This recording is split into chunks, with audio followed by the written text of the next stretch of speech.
Tabuki now. It is Wednesday. Welcome. Hope your Wednesday has been fantastic. Has been wonderful. Has been great. Has been.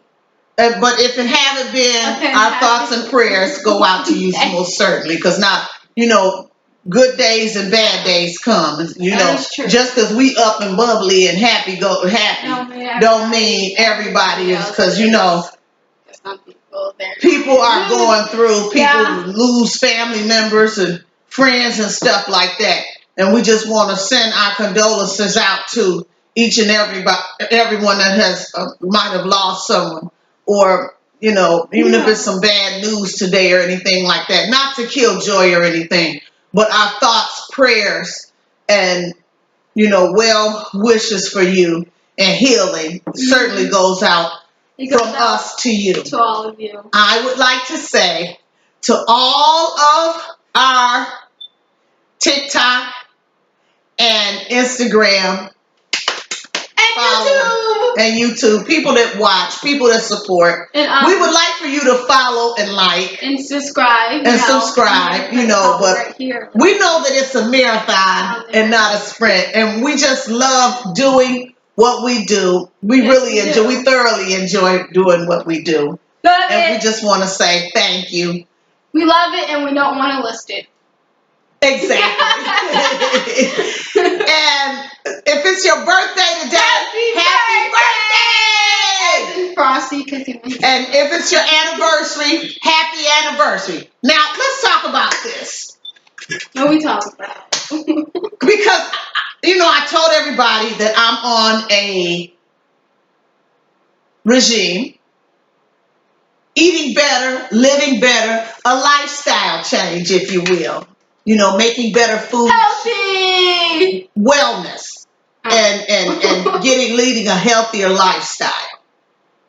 But I drink my Coca-Cola. I mean, I drink Diet Coke, but I just drink regular Coke. And all in moderation. It's not like I drink a whole 6-pack a day. No, I'll have one, no more than 2 a day. I get my water in. Well, not as much as I should, but I do get my water in. It's just so.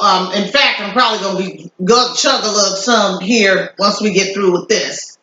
Just drink one down, but and taking my vitamins because I want to approach my healthier lifestyle journey in a more holistic way. By eating the right foods to keep me healthy, to control high blood pressure and anything else that could come your way as you mature in your age. And just wanting to be healthy and, having healthy joints, able to, at 80, be able to bend my legs and stand up and, and squat and stand back up or fall and be able to get up. Because a lot of times your legs lock. If you're not using your legs, mature men and women out there, if you're not using your legs, just say you just sitting or you just walking, and you're not bending them very much, as you mature in age, you get atrophy. That means declining in your physical activity. So in order for you to be able to move your joints and stuff and be able to reach the back of your head to comb it, you have to do exercises so that you can continue to do those things, and bending your legs and things like that. Now, you have to consult your physician before starting any type of exercise program. But like people get carpal tunnel after so many years and joint because my hands were starting to bother me, and I was like, oh my gosh, this was like 2 years ago. And I was really scared because they were getting numb and everything. And I was like, sounds like carpal tunnel and everything. And I was like, I had got to a point to where I was like, oh my gosh, am I going to be able to work? Am I going to be able to feed myself? That's just how I am.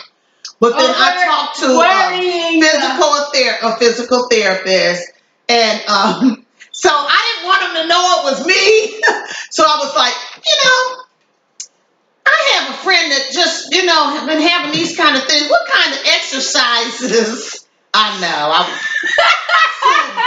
No, don't sue me. But I'm just saying. And so, and I was telling him everything that was going on, and so he stood there. He looked at me for a moment, and You're he lying. says, "Hold your hands out." He said, "This is what I want you to do. Do it with me." So I started doing this. This is no joke. I started doing this and hold my hands there for 20, 30 seconds, and they were getting numb. And then I start, and then just doing this slowly and gently, and then bringing my hands like this, holding them with my thumbs like this, and doing That this, looks like you're playing a game. and doing this. Now, at first it was rough, but after a couple weeks of doing it on a regular basis, and doing my stretches, and doing this, and doing my fingers like this, just gently, and like that, I don't have any problem. When I do get like that, it's like, okay, you're not moving enough. You're not moving, which I hadn't been exercising. Move. And as soon as I Move, started stop. exercising, and this really helped too, from here down, just hold my hands back like this, and kind of making a soft fist, and just holding them like that and doing like that. It feels so good. That really helped. I don't have that problem because it was going numb when I go to sleep and stuff. So that's just what I do. Consult your physician or whatever. But I work with a lot of physical therapists, occupational therapists, and everybody else. So that's just my little thing. And as far as back to the Coca-Cola, this is what I drink. And this is gone. That is Coke, okay? That's what I drink, and I'm gonna drink my Coca-Cola all in moderation because it's a marathon and not a sprint. I'm gonna take my time getting to where I want to be. I'll get there. I've got there, and I've got there before, and I'm gonna keep it real with y'all. Many times I have got to my goal. I've even got less than my goal, like 5 to 8 pounds less than where my goal was. And so I got to my goal and lost even more weight. Holidays comes around. Then you just like, okay, I'm at my goal, so like this is my problem. I'm at my goal, life goes on, la la la la la la. Halloween. And stop. Wait, not Halloween. And then the next thing you know, months pass, and you go to stand on the scale, and you're like, oh my gosh. So this time, I'm at 5 pounds. I'm telling you, if I gain 5 pounds, that's it. I'm back to doing what I have to do. I'm not allowing myself to gain. Once I get to my goal, I'm not because it's too much work, and I'm just not letting myself get like that no more. When I get to my goal, I'm gonna stay at my goal. If I go 5 over, then that's gonna be different. But like I said, it's a lifestyle change. So now I'm taking up some talking. Why don't you do some talking? What's up with you? Well, nothing much. School gonna be school sets full of people who have school. If you in college, if you in college or high school or whatever school you have. They taking their finals. Half of them getting take their finals. I know that. I think somebody, I don't know what grade, is taking their finals. But anyway, them college kids is taking their finals because they getting ready to go on spring break. I hate finals. Oh, the COVID vaccines here in our state is like 50 and up. So now you can get if you're 50 and up, you can get your COVID vaccine. I just got through calling the pharmacist. They talking about when I called Walmart, they was like, you can contact the website and blah, blah. I said, I'm not going to do that. I called the pharmacist. Do y'all have the vaccine up there? Now y'all giving shot? She said, yeah. But you got to schedule your appointment on the website. And that's what I'm going to do. Not for me, but for her. I'm like, wait. For my husband. I'm going to get him squared away. So now what you got? Anyway, as we all know, it is Women's History Month. Women's History Month! Woo, woo, woo, woo. But we want to know, well, not okay, but some of us might want to know why or like how it was named the Women's, or like why it was in March. So what? Do tell, darling, do tell. Wait, I'm on the wrong page. The movement was so popular, people began lobbying for more formal observance. In the 1980, President Jimmy Carter So it started in 1980. Yes. And the first official National Women History Week began on March 8th of that year. Schools, universities, and local governments came to realize that this period of time allowed them to not only curate the achievements of women, but look critically at equality and opportunities for women and educate people on women history. It was one of the matter of time before the week became a month. So it was first a week, which I like, That's stupid to make it a week. And then they made it into a month. Yes, us girls need a month. We need a month for all that we do. Mothers, we need teachers, sisters, aunties, friends, for all that we do. We women do a lot. We do pretty much everything for our families. So I'm just saying. So states began declaring a whole month of March as Women's History Month, all the way up until 1968, when a more national push finally made headway. The following year, Congress declared March 1987 as the first official Women's History Month. And I also know that it was observed in U.S., U.K., and Australia in March, in October in Canada. So, because Canada's, That's awesome. See, I didn't even know Canada had one.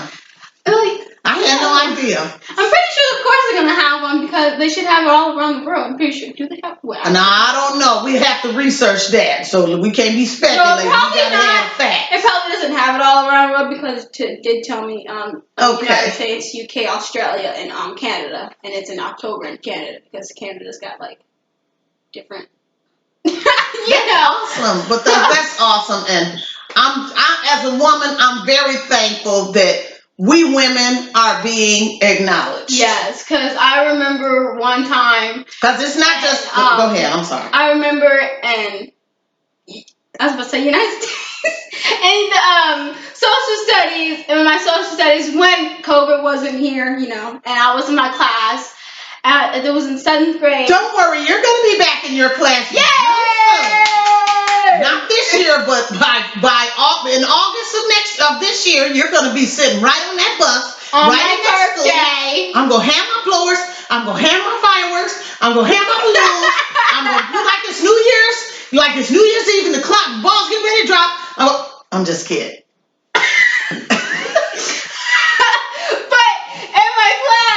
We were learning about women history kind of basically, and I forgot the names. I literally forgot. I'm so forgetful. But I remember we were watching a movie, and when it got to a part, I was like, I don't want to watch this anymore because of what? Because they were doing a march, and they went sent to jail, and all the women were like, okay, we're gonna do something about this. We're not gonna eat, and I just can't finish that sentence because what I saw was just wrong. Well, but they had to make change. Some people have to make really, really, really tough sacrifices, and they believe in what they're fighting for so passionate and so much that they are willing to go through all of that. Yeah. And I'm so thankful. Justice, we have to do something. Maybe we have to do something about it. Yeah, you gotta do something about it. And sometimes it's gonna get to a point where it's really sad, that, but it has to be done. And I'm thankful for all the people that have gone on before me, and even to the young ladies and women of this time, during the marching and the protesting. Yes. I'm so thankful and so grateful. So what else you have, Mel? We all applaud. And these are young. I'm talking about the future. Yeah. The United States future. The younger people. I was so proud. I was just in awe. Like, look at that. I was so happy to see that. That was so awesome to me. Because we want, oh my gosh, that was so awesome. We want to march for change. We want to do something for change. And there will be because of your generation. Because we don't applaud to all of this hate and hatred because it doesn't matter anymore. It doesn't. I remember one time in my English class, my teacher told us to write an essay about something that you think if we didn't have in the world, would make a big change. And I said racism and bullying, because if you kind of think about it, those are the two reasons why our world is kind of, Well, pretty much. It's a work in progress, and we're looking forward to see what your generation and what you guys are gonna do. Yes. And that's gonna do it for our show today. Yay! We're keeping it short and sweet. We don't want to keep you long. Just having some, quick little conversations. Hope you have a fantastic evening and you stay safe and you let all your family 50 and older know that they can start, getting making their appointments for their COVID. Yeah. We're getting on the waiting list, however they're gonna do it. So thanks for tuning in to the Word According to Boo. Thank you. Where can they find us, Neil? You can go find us on our blog, our podcast, our Instagram, and our TikTok account. Because if you TikTok and you don't stop, if you follow us, we'll follow you back. And if you like us, we'll like you back. Peace out.